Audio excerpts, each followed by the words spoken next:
Olá, tudo bem? Este vídeo é para responder algumas questões que surgiu em relação ao vídeo sobre o ouro do Brasil. Antes de entrar propriamente nas questões que foram lá colocadas, eu quero corrigir uma informação que eu dei erradamente. Trata-se da questão de dizer que a Light era uma empresa inglesa. Não era, a Light era uma empresa canadiana. Eu cometi um erro que normalmente não cometo, porque eu normalmente vou verificar sempre as informações que eu tenho sobre diversas fontes para ter certeza absoluta que não estou a trazer nenhuma informação errada, mas em relação a essa questão, eu desde sempre ouvi que a Light era uma empresa inglesa, acreditei nessa informação e como ela me surgiu na hora durante a gravação do vídeo, acabei por transmiti-la dessa forma, de forma errada. Portanto, está aqui a correção, a Light não era uma empresa inglesa, mas canadense. Vamos então agora às questões que foram colocadas no vídeo. A maioria das pessoas puseram a questão de que o ouro que veio para Portugal não é tanto quanto se diz, que seria apenas 20% do ouro extraído. Isso não é verdade de forma alguma. Porquê? Desculpa, não é parcialmente verdade, assim é que está correto. Essa informação é parcialmente verdadeira. E porquê parcialmente?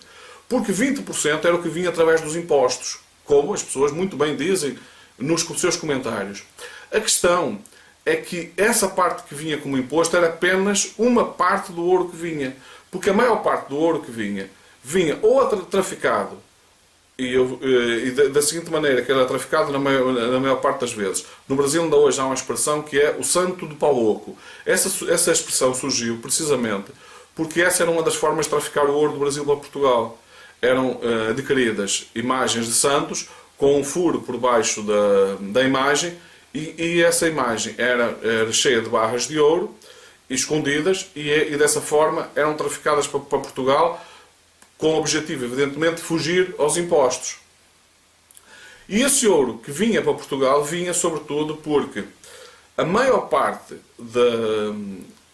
dos garimpos eram de portugueses ou descendentes de portugueses que iam para o Brasil para fazer fortuna e depois o seu objetivo era voltar para Portugal com essa fortuna.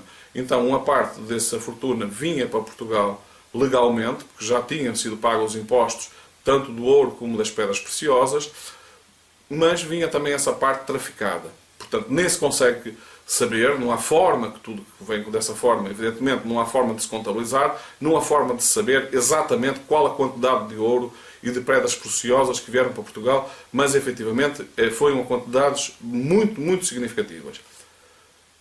Outra questão, pelo menos uma pessoa chamou a atenção para o facto de, se Portugal recebeu toda essa fortuna, como é que não tinha dinheiro para pagar aos ingleses pelo facto de ter ajudado Portugal contra os franceses, na altura da invasão dos franceses.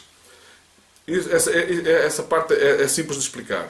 Não só Portugal, como Espanha aconteceram o mesmo, e que era o seguinte: toda a riqueza que vinha, tanto para Portugal como para a Espanha, elas não ficavam nesses países, muito pouco ficava no país. Quase toda, da medida que chegava, uma boa parte ia para fora. Ia para fora através de quê? Através da utilização dessa riqueza para comprar produtos, sobretudo da Inglaterra, sobretudo têxteis da Inglaterra, mas também do mercado de Veneza, e portanto muito foi usado por uma questão de luxo. E portanto essa riqueza acabava por não ficar aqui. Ela, conforme vinha, era usada e saía. Por isso, quando chegou na altura em que Portugal precisava de ter condições para pagar o apoio dos ingleses, não tinha dinheiro para pagar, e daí ter assinado o acordo com o Brasil de independência, onde essa dívida transita para o Brasil e o Brasil acabou por ser obrigado a pagar essa dívida. E isso levanta outra questão, e que é o seguinte: é que o quanto de hipócrita existe, e muitas vezes, nessas relações entre países. Portugal tem um acordo de aliança, portanto, são aliado da Inglaterra, em que é suposto que, se caso um dos países fosse atacado, o outro ter que o defender, e na verdade o que se vê é que a Inglaterra efetivamente veio defender o Portugal das invasões francesas, só que isso teve um custo.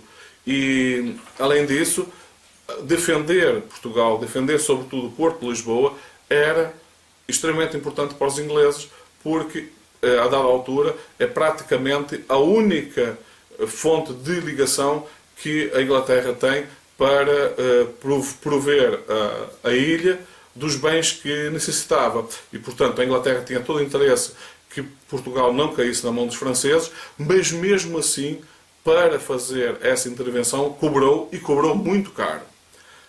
Aliás, eu no vídeo também chamo a atenção pelo facto dos ingleses, por exemplo, em relação àquela que era a maior riqueza produzida para Portugal, que era o vinho do Porto, eram produzidos por empresas inglesas e que essa riqueza não ficava praticamente nada em Portugal, a não ser o pagamento da mão de obra das pessoas que trabalhavam nas vinhas, porque as empresas eram inglesas, o vinho era produzido no Porto, enviado para a Inglaterra, a partir da Inglaterra que era exportada por outros países e, portanto, toda a riqueza do vinho do Porto ficava em empresas inglesas, ficava na Inglaterra. Ou seja, até um produto genuinamente português, que deveria ter gerado riqueza para o país, durante todo esse período nunca gerou nenhuma riqueza para o país, mas sim para a coroa inglesa. Pronto, essa questão está explicada. Penso que ficou claro, que não há, em relação a isso, já não haverá mais dúvidas nenhumas de que as coisas se passaram dessa forma. Portanto, este vídeo era para esclarecer sobre isso. Foram colocadas eventualmente mais uma outra questão, mas as questões essenciais andavam à volta disso. Umas pessoas que defendiam que o Brasil está na situação em que está por causa da quantidade de ouro que veio para Portugal. Isso não é verdade, evidentemente, até porque depois disso muita coisa errada foi feita no Brasil e continua a ser feito, e essas sim são responsáveis pela situação em que o país está. E aliás, é uma das formas de demonstrar o quanto poderoso e quão rico é o Brasil, que apesar de tudo isto continua sendo o país que é. Mas também não é verdade que o ouro que veio para Portugal e as riquezas que vieram foi apenas um quinto, portanto 20% do valor do que era produzido. Na verdade foi muito mais. Penso que tenho esclarecido as pessoas. Se vocês continuarem a ter alguma dúvida, coloquem no canal, que eu terei todo o prazer de vir aqui responder. E não se esqueçam de subscrever o canal caso não tenha feito ainda, e vemos no próximo vídeo.